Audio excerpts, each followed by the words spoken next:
Tudo bem, pessoal?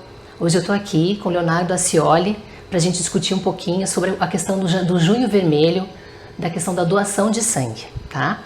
Então eu vou conversar com ele, depois se vocês quiserem podem mandar mais dúvidas e aí a gente esclarece e depois eu posto para vocês os resultados dessas dúvidas também. Então obrigada, Leonardo. É um prazer estar participando aí, colaborando com essa ação. Então conta pra gente um pouquinho, né, qual que é a importância de ter um dia assim específico, como se fosse para falar sobre a doação de sangue, sobre a questão do Junho Vermelho, né? Bem, o Junho Vermelho é mais uma das campanhas aí com uma extrema importância, né, com o assunto. O Banco de Sangue enfrenta diversos períodos aí durante o ano, né, feriados, datas comemorativas, inverno, são todos momentos aí que a gente passa por uma captação, um nível de doação menor, né? E isso gera um impacto direto aos nossos pacientes. Então uma campanha como essa tem muita importância, né, para a gente estar lembrando, conscientizando, né, as pessoas da importância dessa doação, algo que não tem como ser substituído, nós precisamos dos doadores, né? E conta um pouquinho do seu trabalho, até assim, para o pessoal entender, né? O Leonardo é do Nossa Senhora das Graças, do Banco de Sangue aqui do Hospital Nossa Senhora das Graças, então eu vou pedir para ele explicar um pouquinho sobre esse processo do Instituto aqui em específico, desse banco de sangue específico, do funcionamento, para depois a gente falar especificamente da questão das doações e tudo mais, né? Então assim, aqui o Instituto Pasquini é um banco de sangue dentro do Hospital Nossa Senhora das Graças, né? Nós fazemos parte aí do Hemobanco, então é um banco de sangue que é gerenciado pelo Hemobanco, que atendem várias instituições aqui em Curitiba, né? Então nós somos uma agência do Hemobanco. Então aqui é um serviço que tem uma alta demanda transfusional, né? Justamente devido às complexidades que o hospital atende, então, tanto os pacientes oncológicos, quanto os pacientes submetidos a transplante de medula óssea. Então justamente por esse perfil que o hospital representa, acaba tendo uma demanda muito alta, uma necessidade muito grande de transfusão de sangue. E como é que é feito o procedimento de doação de sangue em específico? A doação de sangue é um processo muito simples, né? Então a pessoa procura um hemocentro, né? Lá no Hemobanco, então chegando ao Hemobanco ela vai fazer um cadastro, portando um documento oficial com foto, né? Faz um cadastro, após isso vai para uma triagem clínica, onde é aplicado alguns questionamentos para ver se realmente a pessoa está apta a fazer a doação de sangue, né? Sempre com o objetivo de garantir a segurança de quem está doando e de quem vai receber esse sangue também. Estando apto, estando tudo certo com a entrevista, com a triagem clínica, a gente encaminha para a coleta do sangue, então o setor de coleta, onde a gente vai retirar essa bolsa de sangue e logo na sequência o doador é encaminhado para fazer uma hidratação, um lanche, né, para somente posteriormente a isso estar sendo liberado do banco de sangue. E quais são os requisitos para a pessoa poder doar sangue hoje? Então assim, os requisitos, basicamente a pessoa precisa estar em um bom estado geral de saúde, né? Então não estar com nenhum tipo de infecção, inflamação, né? Não ter viajado para regiões endêmicas de doenças, ter feito cirurgia recentemente, exames endoscópicos, né? Então, na verdade, existem vários critérios, né, que abrangem aí, basicamente a pessoa precisa estar em bom estado geral de saúde. Principalmente nessa época, né? Então época aí de frio, tem muitos vírus, né? Então a gente sabe que sintomas gripais, então às vezes é legal a gente dar um pouco mais de ênfase para isso devido à época, né? Então, caso esteja com algum sintoma gripal, a gente sempre tem que aguardar pelo menos aí 7 dias após a conclusão de todos esses sintomas. E se às vezes tiver algum sintoma infeccioso, né, uma amidalite, né, sinusite, isso acaba evoluindo para precisando de pelo menos aí 2 semanas de intervalo. Principalmente se tiver uso de antibiótico, né, alguns medicamentos. A questão do anti-inflamatório, ele é algo que inapta a gente por um período, né? Então sempre, quando toma um medicamento, não basta só saber qual é o medicamento, mas sim qual é a causa que a gente está tomando ele. Então um exemplo é realmente o anti-inflamatório, por exemplo, está tomando anti-inflamatório por uma dor muscular. Não tem problema, né? Porém, se você doar tomando essa medicação, as plaquetas da sua doação não serão utilizadas. A gente precisa descartar porque o anti-inflamatório altera a função delas. Ou a gente aguarda 3 dias sem uso do anti-inflamatório para a gente poder utilizar todos os hemocomponentes doados. E claro, às vezes você está tomando anti-inflamatório por causa de uma dor de garganta, por exemplo, aí já é outro contexto, isso vai aumentar o seu tempo de inaptidão, né? Então sempre tem que ter uma avaliação conjunta do medicamento, a causa, né, que a gente está tomando. Tá. E quantas pessoas em média se beneficiam com uma doação de sangue, por exemplo? Então a gente costuma dizer que uma única doação a gente pode ajudar até 4 pessoas, né? Porque são os hemocomponentes que nós produzimos, né, dessa doação. Então uma doação de sangue a gente vai extrair o concentrado de hemácia, plaquetas, o plasma e em algumas doações eu crio o precipitado também. Ou seja, 4 hemocomponentes, então a gente pode estar ajudando até 4 pessoas diferentes. Certo. E também você comentou a questão do inverno, né? Mas de modo geral, quais são os outros desafios que vocês enfrentam com a questão da doação de sangue de modo geral? Primeiramente, o sangue ele tem a sua validade, né? Então a gente tem esse desafio em estar gerenciando o estoque, né? Então a plaqueta hoje, que é o nosso maior desafio de todos, que é um hemocomponente que tem apenas 5 dias de validade, então é o que a gente tem um consumo alto, mas um curto período de tempo de validade, então esse eu acho que é o nosso maior desafio hoje no banco de sangue. E voltado às doações, isso a gente sempre tem essas dificuldades quando tem feriados, datas festivas, né? E o inverno também, né, acaba aí deixando o pessoal mais inibido de vir ao banco de sangue. Então, nossos desafios eu diria que é durante todo o ano, né? Então a gente tem períodos aí que estamos com os estoques cheios, elevados e às vezes em questão de 15, 20 dias, uma alta demanda, uma alta necessidade, os estoques caem e a gente tem dificuldade em manter, né? Certo. Outra coisa importante, né? Porque agora em junho, além do junho vermelho de doação de sangue, ainda a gente comenta sobre a questão da anemia e da leucemia, né? Que tem muito a ver com o que vocês vivenciam de modo geral. Como é que para vocês essa questão do sangue tem essa relação com a anemia e com a leucemia? Eu acho que muita gente sabe da questão da medula, mas muitas pessoas que nos procuram acreditam que a doação ainda é só medula, elas não sabem do processo do sangue antes, sabe? Então, queria que você explicasse um pouco essa questão. Tá, então assim, primeiro falando da questão da doação mesmo, né, de sangue, o paciente hematológico, o paciente com leucemia, né, esse é o perfil de paciente que nos gera uma maior demanda, uma maior necessidade transfusional. Então, sem dúvida, boa parte do nosso trabalho é voltado a esses pacientes oncológicos, hematológicos. E a questão da medula em si, né, hoje a gente tem aí as doações, que a gente pode buscar um hemocentro credenciado para fazer o cadastro especificamente para a doação de medula óssea.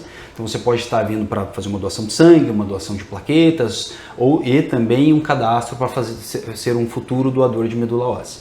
Esse cadastro ele é muito simples, a gente retira uma amostra de 4 ml do sangue e isso vai para o Cadastro Nacional de Doadores de Medula Óssea, que é o REDOME, e isso fica num banco de dados. Quando tiver alguém compatível, né, o pessoal chama, a equipe chama esse doador para fazer realmente a doação de medula óssea, que pode ser tanto punções, né, na crista ilíaca, né, a tradicional que a gente conhece, ou também doar célula-tronco por via periférica, né? Então são as duas modalidades.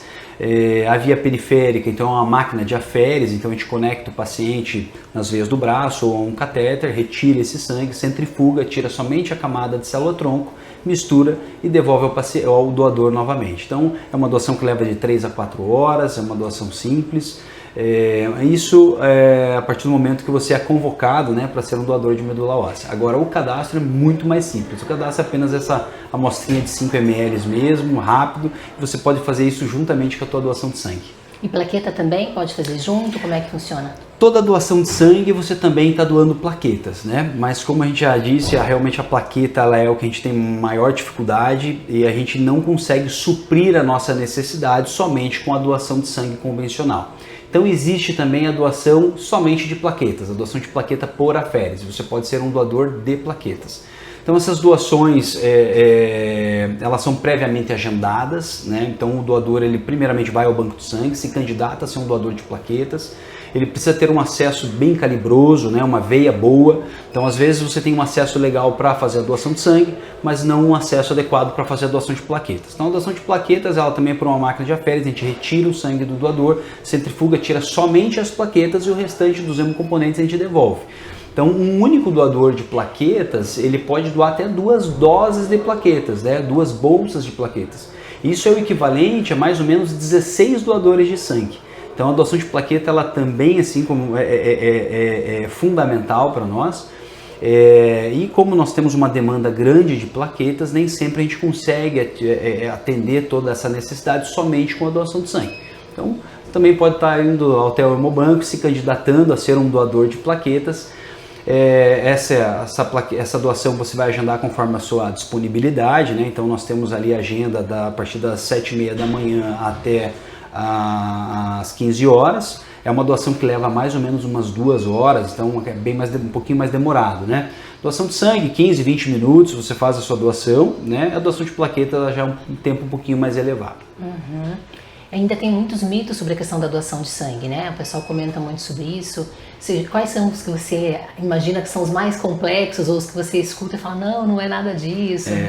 Às vezes a gente vai emagrecer, né? Vai ficar mais leve, vai perder peso, ou vai afinar o sangue, né? Não, isso é tudo mito, né? A gente retira o volume de sangue, o sangue vai ser reposto ali dentro de alguns dias, né? Após uma hidratação hídrica.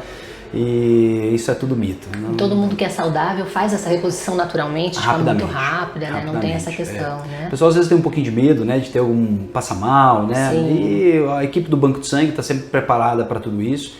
E é bem importante, faz a sua doação com tranquilidade, às vezes se sentir algum mal-estar, alguma coisa, comunica a equipe, fica um pouquinho mais deitado lá e vai sair bem. Certo.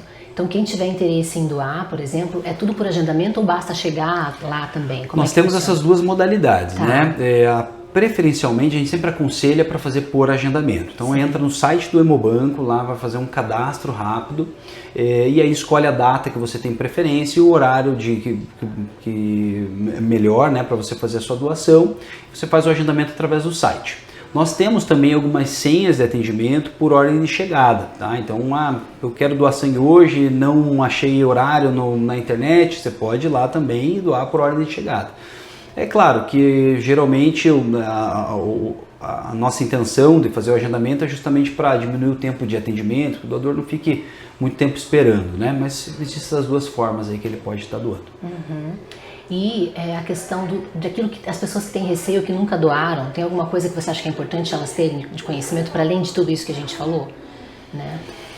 Eu acho que a primeira coisa é a pessoa realmente ir até o Banco de Sangue, conhecer esse processo, né? Então, claro que principalmente na primeira doação a pessoa fica um pouquinho mais receosa, né? Medo de agulha, né? Mas é um processo extremamente seguro, é um processo rápido e ajudar alguém é uma coisa que não tem preço, né? Então, a sensação após uma doação de sangue, sabendo que a gente vai contribuir para manter a vida, para ajudar alguém a lutar pela vida, não tem preço. Exato.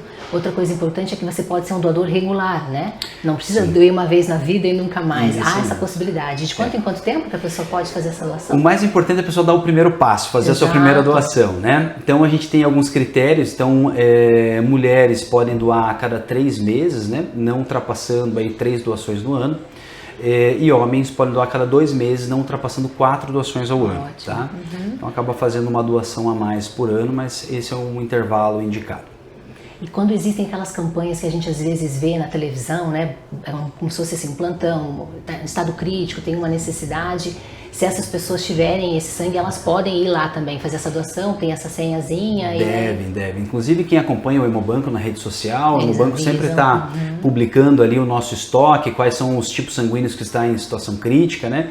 Então é uma forma da gente convocar as pessoas a irem doar o quanto antes. Então quando a gente passa que o estoque está crítico é porque realmente a nossa necessidade está muito alta, né? Então é só comparecer ao Banco de Sangue, se possível faz o agendamento no site ou vai direto lá. Obrigada. Bom, pessoal, veja, é simples, é exatamente esse processo. Salvam pelo menos 4 pessoas uma única doação de sangue e o Hemobanco hoje atende a grande capital, a grande cidade de Curitiba, mas ainda tem o Hemepar ou tem outros que vocês podem procurar também para conhecer na sua região. A gente está falando aqui de Curitiba, mas em todas as cidades existem possibilidades de estar associando esse processo e fazendo essa doação. Inclusive é importante saber para a galera mais jovem que hoje já tem a legislação que diz que o doador de sangue tem direito a meia entrada para show, cinema ou outras coisas, que também acaba incentivando o público mais jovem a fazer essa doação, porque o público mais jovem tende a ser o público mais saudável. Então por isso também tem esse incentivo para vocês. Mais uma informação? Acho que é isso, né, Leonardo? Acho que é isso, é convocar o pessoal aí a começar a fazer as doações de sangue. Vamos lá. Tá bom, obrigada pessoal, até mais.